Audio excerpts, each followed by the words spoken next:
Bueno amigos, seguimos. En esta sesión vamos a hablar de lo que son los tipos de mallas. Lastimosamente en el mercado, hay varios tipos de mallas, pero vamos a encontrar en su mayoría lo que es el velo suizo y la muselina. Amigos, esto es basura. Para la serie esto es basura. Yo sé que hay gente que hace trabajos con esto, los he visto, pero como les comenté al principio del taller, aquí vamos a trabajar, sí vamos a trabajar desde casa, sí va a ser serigrafía que podemos tener con una poca inversión, pero en lo posible vamos a tratar de trabajar con herramientas e insumos profesionales que para este caso son este tipo de mallas. Entonces olvidémonos de lo que es la muselina y el velo suizo, eso es basura, gente. Más adelante en la siguiente sesión que veamos el tensado del marco o enmallar el marco, como ustedes lo quieran llamar, si nosotros llegamos a enmallar con este velo suizo, no vamos a poder hacer tensión porque este se va a rasgar. O sea, esto es perder el tiempo. Entonces, descartado lo que es velo suizo y muselina. Y vamos a enfocarnos en estos dos tipos de telas, de mallas. Entonces, como lo mencioné en su momento, lo que es la muselina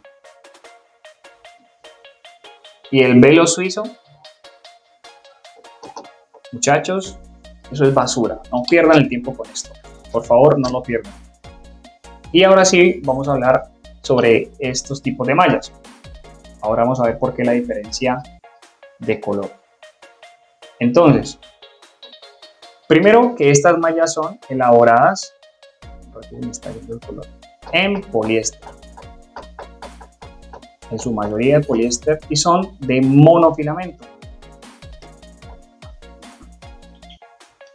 ¿Ok? ¿Qué pasa con estas mallas? Su principal característica es que ellas se dividen por n cantidad de hilos. ¿Sí? Y también por su color. Estas son las principales características. Hilos y color. Entonces, ¿por qué hilos?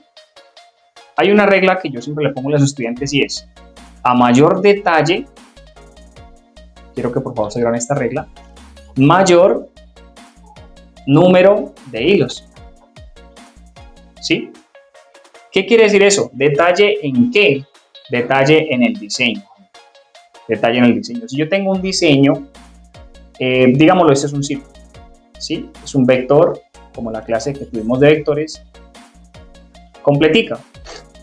Aquí va a ser prácticamente una imagen abierta, digámoslo así, sin mucho detalle.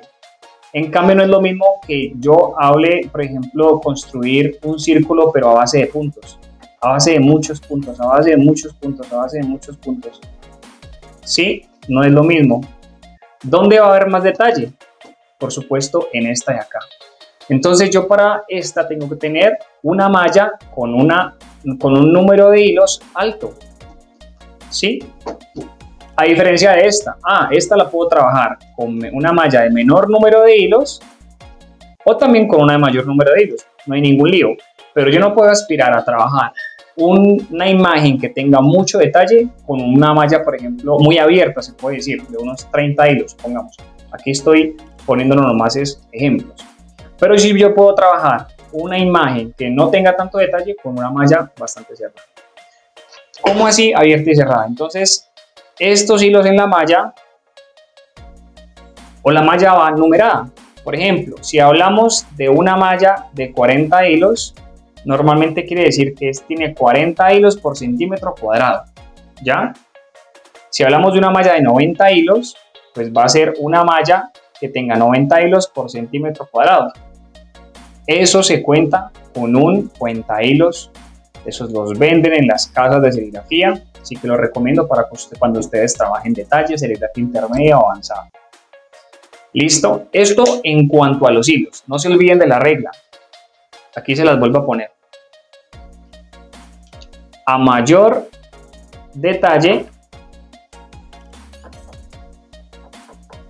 mayor número de hilos. ¿Listo? Pilas con esto. Bueno. La otra característica es el color de la malla. Cuando nosotros estemos en el proceso de exposición, aquí vamos a hacer de cuenta que esta es una mesa de exposición. Acá están los bombillos, tubo, LED, bombillo, como quieran. Y vamos a tener dos marcos, uno en malla blanca y otro en malla amarilla. ¿Ok? ¿Qué sucede?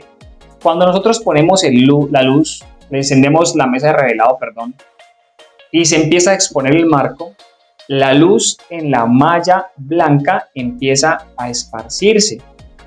¿Sí? Ella se esparce. No se concentra a diferencia de la malla amarilla. No va a haber una refracción muy alta de luz, sino que va a irse en manera frontal. Ya, esto, muchachos, va a hacer que haya un mejor revelado, un mejor proceso de revelado. O sea, el paso siguiente a la exposición. Pilas. Esto, muchachos, es cuando nosotros, o sea, el detalle lo vamos a ver cuando estemos trabajando en una serigrafía avanzada y tengamos 50 hilos. De resto no se va a notar, al ojo se puede decir no se va a notar, pero sí se va a notar cuando estemos trabajando algo muy detallado, serigrafía avanzada. ¿Yo qué les recomiendo? Empiecen a trabajar desde ahora. Les recomiendo lo siguiente. Yo lo trabajo así. Si yo tengo una malla, Dios, me quedé sin esto. Si yo tengo una malla de 90 hilos, yo voy a comprar malla amarilla. Perdón, si yo quiero una malla de 90 hilos, voy a comprar amarilla. Así en 100, 120, 130 en adelante. Pero si yo quiero una malla de 80 hilos, con una blanca está bien, 80, 70, 60, 50, 55, bueno, ¿sí? Pero entonces hagan esto. Si se van a pasar a una malla 90 hilos, compren una amarilla. La diferencia de estas dos no va a ser mayor a aproximadamente $3. O sea, no va a ser mayor, ¿ya? Entonces hagan esta inversión. Compren la malla amarilla, acostúmbrense a trabajar con la malla amarilla. Y verán que cuando ustedes ya estén trabajando serigrafía avanzada, pues no les va a hacer como mucha diferencia. Entonces recomiendo esto. También es muy importante el cuidado de esta malla. Si nosotros tenemos un marco y no cuidamos la malla, es como tener la madera sola o el aluminio solo. No tiene sentido, o sea, la malla es algo muy importante. Les recomiendo mucho que una vez ustedes finalicen de estampar, recojan tintas y como mínimo limpien las tintas, el sobrante. O sea, recoger tintas y ahora sí, con el limpiador, en este caso vamos a trabajar con un poco de Barsol, limpiamos y dejamos la malla, ya sea con la emulsión, no hay lío que quede con la emulsión, pero que no quede con tinta, muchachos. De esa manera vamos a cuidar las mallas.